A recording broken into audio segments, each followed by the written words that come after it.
Good morning, students. So, this is my third class or third lecture rather on the poem The Brook by Alfred Tennyson.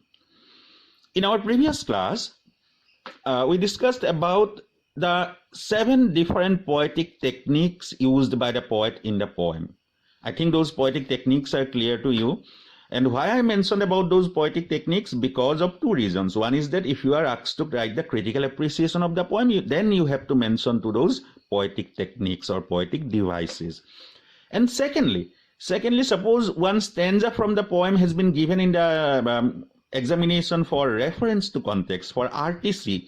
Then also, after explaining the lines, at the end of the RTC in the explanation part, you have to provide the poetic techniques or poetic devices used in the stanza. Okay. Then we discussed about the life of the poet that is given in the textbook.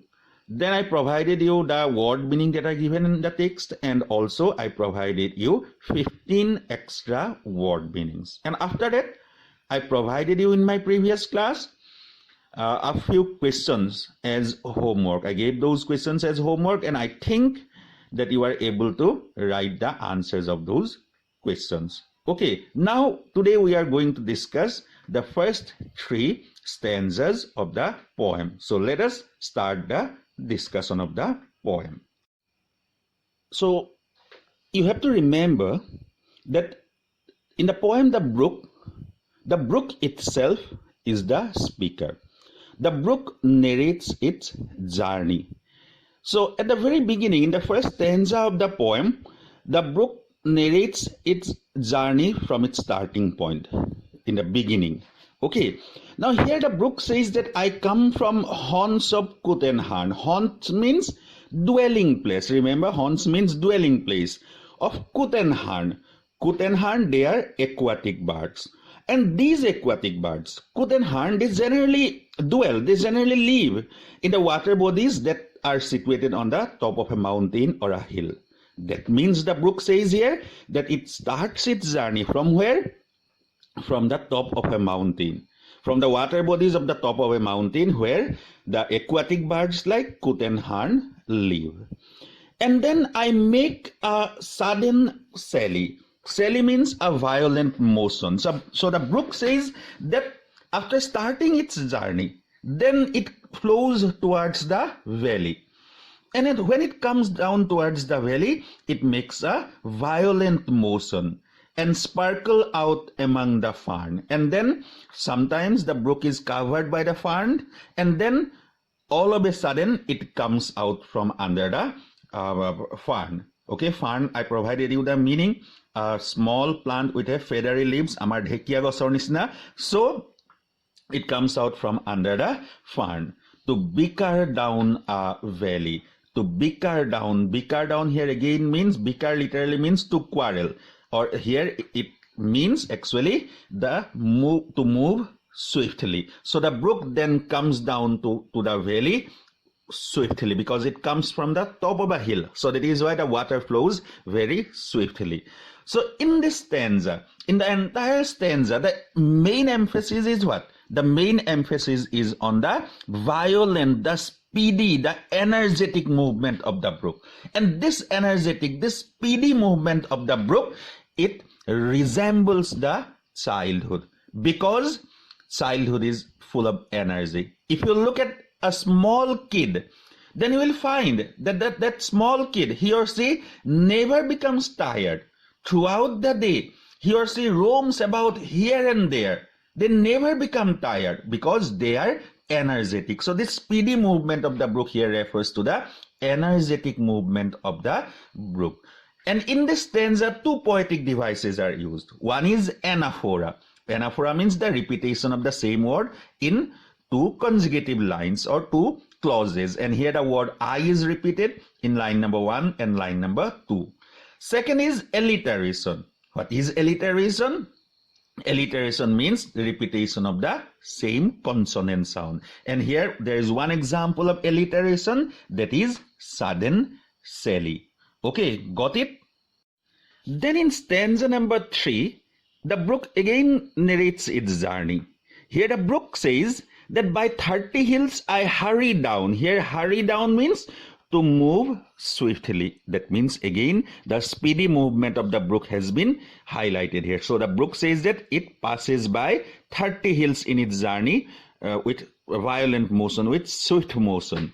Or sleep. Sleep means to glide between the ridges. Now, ridges means what? Long, narrow hills. So, in between the long, narrow hills, the brook glides or it sleeps. By 20 thorps. Now, thorps means, remember the meaning, thorps means villages. So, the brook says that in its journey, it passes by 20 villages and a little town, and it passes by a small town and 100 bridges. 100 bridges means 50 bridges. So the brook here says that it violently flows across 30 hills, then it sleeps between the ridges, that means long narrow mountain ranges it flows, and then in its journey it passes by 20 villages, then a town and 50 bridges.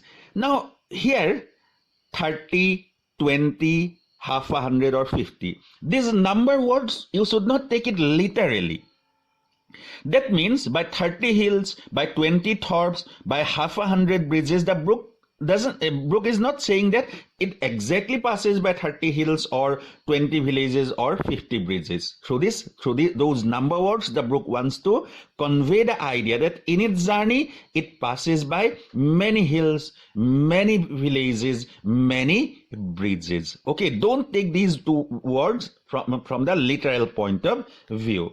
Now, again, as I mentioned that here again, the speedy movement has been highlighted, and it again resembles what? The energetic movement of childhood.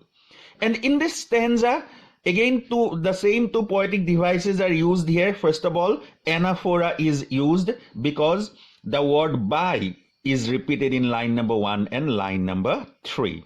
Then, on the other hand, alliteration is used here. What are the examples of alliteration? In line number 1, hill, hurry. That is an example of alliteration. Then, line number 3, 20 thorps. That is another example of alliteration. And then, in the last line, half a hundred. This is another example of alliteration. So, these are the poetic devices that are used in the stanza. Okay, so in the third stanza, the brook refers to its merging point. Here the brook says that after passing those many villages, many hills, many bridges, finally the brook meets what? The brimming river. Brimming means overflowing. It finally meets the overflowing river. And then where does the brook meet the overflowing river? Near the Philip's farm. Philip is the name of a farmer. That means Philip farm is a landmark. Okay, Philip farm is a landmark. And near that, the brook meets the river. So here a landmark has been given that the brook meets the river where? Near the farm of a farmer called Philip. A question used to come, where does the brook meet the overflowing river or the brimming river? Then your answer will be the brook meets the overflowing river near Philip's farm. And then we come to the refrain. What is the refrain here? For men may come and men may go, but I go on forever. Now here a universal truth has been highlighted, that for men may come and men may go. We human beings, we have come to this earth, and one day we have to leave this earth. Our life is what? Our life is transient. Our life is short-lived. Our life is temporary. But on the other hand, a brook, which is a part of nature, is omnipresent. Omnipresent means it remains on this earth forever. Here you can remember the poem. Here you can remember the poem, A Photograph, that you read in first year English. There also at the end it is said that the water of the sea washed the terribly transient feet of those three girls. There again, the sea is the representative of nature and it will remain forever. And sea has changed less. So the water of the sea has changed less. But whose feet are transient? The human feet. The feet of the three girls are transient. That means our life is transient. Our life is temporary. But the objects of nature will remain on this earth forever. That means nature's permanence has been highlighted. Nature is superior than us. Why? Because the nature will remain on this earth forever. But we, the human being, will not survive forever. We have to leave this earth. So here, the transient human life has been highlighted. Now, in this stanza, three poetic devices are used. Number one is alliteration. What is the example of alliteration? I think you will be able to find it. That is in line number 3, men may. This is an example of alliteration. Then second is, there is an example of antithesis. Antithesis, you know, when two opposite words are put together. Here, the example is come and go. Come and go are the examples of antithesis. And finally, refrain. Refrain means what?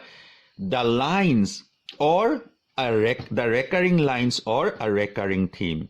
A theme or the lines that appear frequently in a poem. And as I earlier mentioned, that in stanza number 3, stanza number 6, stanza number 9, and stanza number 13, the last two lines are repeated. So this is an example of refrain. So in this way, in these three stanzas, the poet refers to the speedy, violent motion of the brook.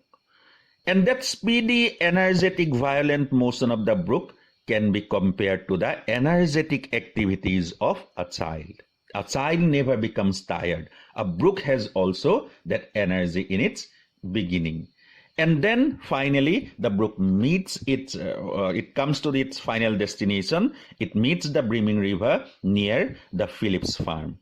Okay, and here in the last part, the poet says that our human life is transient. Men may come, men may go. But nature is permanent. I will go on forever. That means the brook is I here. The brook says that it will flow forever because it is a part of nature. The brook is the symbol of nature, and nature will remain on this earth forever. So I think these three stanzas are clear to you now. Okay, now I'm going to give you some questions for practice as homework. So here are 10 to 1 mark and 3 2 marks questions for you. I think 1 mark questions you will be able to write the answers. Okay, but 2 marks question, write about the journey of the brook in the early part of the poem. So what you have to write here, you have to write that the brook starts its journey from the haunts or the dwelling place of the aquatic birds like coot and hern. Then it flows down towards the valley with a violent motion. Then it passes by 30 hills, 20 villages, and many bridges and a small town. And finally, it meets the brimming river near the farm of Philip, or near Philip's farm. That is the answer. Then when and where and how does the brook begin its journey? Very easy. The brook begins its journey from the dwelling place of the aquatic birds like coot and hern. That means from the top of a hill or a mountain, and then it comes down to the valley violently with speedy movement. Then the third one is again very easy. How many hills, thorps, and bridges does the brook pass in the journey? You have to just write what? You have to just write the literal answer here, that the brook passes by 30 hills, 20 villages, and half 100 bridges in its journey.